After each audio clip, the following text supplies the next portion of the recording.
Horror comedy ಚಿತ್ರ, ಒಂದು suspense ಎಲ್ಲನೂ ಇದೆ. ನಮ್ಮ ಡೈರೆಕ್ಟ್ರು ತುಂಬ ಚೆನ್ನಾಗಿ ಮಾಡಿದ್ದಾರೆ. ಆಮೇಲೆ ನಾವು ಹೇಳ್ತಾನೆ ಇರ್ತೀವಿ, ಪ್ರತಿ ಸಿನಿಮಾಗೂ ನಾವು ಆ್ಯಕ್ಟ್ ಮಾಡಿರೋದು ಚೆನ್ನಾಗಿದೆ ಅಂತ 100% ನಾವು ಹೇಳಲೇಬೇಕು. ಬಟ್ ಇದು ತುಂಬ ಚೆನ್ನಾಗಿದೆ, ಹಂಗಾಗಿ ಇನ್ನೂ ಒಂದು ಸಲ ಹೇಳ್ತಾ ಇದ್ದೀವಿ. ಏನಾಗಿದೆ ಅಂದರೆ ಎಲ್ಲ ಕಡೆ ಚೆನ್ನಾಗಾಗ್ತಿದೆ, ಬಟ್ ಕಲೆಕ್ಷನ್ ಸ್ವಲ್ಪ ಅಂದರೆ ಶುಕ್ರವಾರ ಕಂಪೇರ್ ಮಾಡಿದ್ರೆ ಶನಿವಾರ ತುಂಬ ಚೆನ್ನಾಗಾಯಿತು. ಇವತ್ತು ಭಾನುವಾರ ಇನ್ನೂ ಇಂಪ್ರೂವ್ ಆಗಿದೆ. ಸೊ ದಯಮಾಡಿ ಎಲ್ಲರೂ ಫ್ಯಾಮಿಲಿ ಬಂದು ನೋಡೋ ಅಂಥ ಚಿತ್ರ.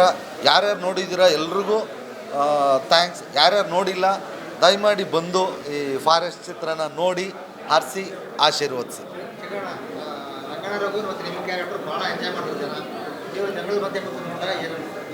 ಇಲ್ಲ, ಇದು ನಾನು ಈ ಥರದ್ದು ಒಂದು ಫುಲ್ ಲೆಂತು ಕಾಮಿಡಿ ಕ್ಯಾರೆಕ್ಟರ್ ಮಾಡಿ ತುಂಬ ವರ್ಷಗಳಾಗೋಗಿತ್ತು. ನನಗೇನು ಆಲ್ಮೋಸ್ಟ್ ಅಧ್ಯಕ್ಷ ಒಂಥರ ಅಧ್ಯಕ್ಷ ನೋಡ್ದಂಗೆ ಆಯಿತು. ಅಲ್ಲಿ ಶರಣ್ ಸರ್ ಇದ್ದರು, ಇಲ್ಲಿ ರಂಗಣ್ಣ ರಘು ಅವರಿದ್ದಾರೆ. ತುಂಬ ಚೆನ್ನಾಗಿದೆ ಎಲ್ರದ್ದು. ಅನೀಶ್ ಅವ್ರದ್ದು, ಗುರುನಂದನ್ ಅವ್ರದ್ದು, ರಂಗಣ್ಣ ರಘು ಸರ್ದು ಮತ್ತು ಅರ್ಚನಾ ಕೊಟ್ಟಿಗೆ ಅವರು ಒಬ್ಬೊಬ್ಬರು ಪಾತ್ರನೂ ತುಂಬ ಚೆನ್ನಾಗಿ ಡೈರೆಕ್ಟರ್ ಕೊಟ್ಕೊಟ್ಟಿದ್ದಾರೆ. ಸೆಕೆಂಡ್ ಹಾಫಲ್ಲಿ ಸಿಕ್ಕಾಪಟ್ಟೆ ನಿಮಗೆ ಸರ್ಪ್ರೈಸ್ ಆಗಿ ಒಂದೊಂದಷ್ಟು ಕ್ಯಾರೆಕ್ಟರ್ಗಳು, ಹೊಸ ಕ್ಯಾರೆಕ್ಟರ್ಗಳೆಲ್ಲ ಬರ್ತಾ ಹೋಗುತ್ತೆ. ಒಂದು ಅಮಾಯಕರ ತಂಡ ಚಿನ್ನ ಕದಿಯೋಕ್ಕೆ ಹೋದ್ರೆ ಏನೇನಾಗುತ್ತೆ ಅನ್ನೋದನ್ನ, ಚಿನ್ನ ಎತ್ಕೊಂಬರೋಕ್ಕೆ ಹೋದರೆ ನಿಧಿ ಹುಡ್ಕೊಂಡೋದ್ರೆ ಏನೇನಾಗುತ್ತೆ ಅಂತ ತುಂಬ ಚೆನ್ನಾಗಿ ತೋರಿಸಿದ್ದಾರೆ.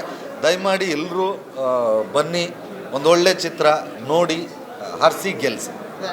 ಸಿನಿಮಾಗಳು ಹಿಟ್ಟಾಗ್ತಾ ಇರೋದು ಖುಷಿ ವಿಷಯ.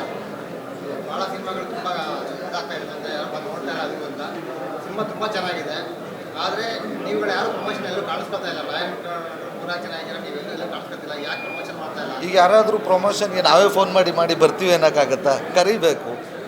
ಯಾರು ಮಾಡಿದ್ವಿ. ಈಗ ಮೊನ್ನೆ ಪ್ರೀ ರಿಲೀಸ್ ಇವೆಂಟು ಬೆಳಗ್ಗೆ 9 ಗಂಟೆ ರಾತ್ರಿ 10 ಗಂಟೆ ತನಕನೂ ಅಲ್ಲೇ ಇದ್ವಿ. ಈಗ ಇವತ್ತು ಸೆಲೆಬ್ರಿಟಿ ಶೋ. ಮೊನ್ನೆ ಥಿಯೇಟ್ರಲ್ಲಿ ಇನ್ನೊಂದು ಲಕ್ಷ್ಮೀಪುತ್ರ ಇತ್ತು. ಈ ಪಿಕ್ಚರ್ ಇದ್ದಾಗ ಆ ಪಿಕ್ಚರ್ ಪ್ರಮೋಷನ್ ಬೇಡ, ನಂದು ಮುಹೂರ್ತ ಇತ್ತು, ಪ್ರೆಸ್ ಮೀಟ್ ಇತ್ತು, ಹಂಗಾಗಿ ಬರೋಕ್ಕಾಗಿಲ್ಲ. ಇವತ್ತು ಬಂದಿದ್ದು. Thank you.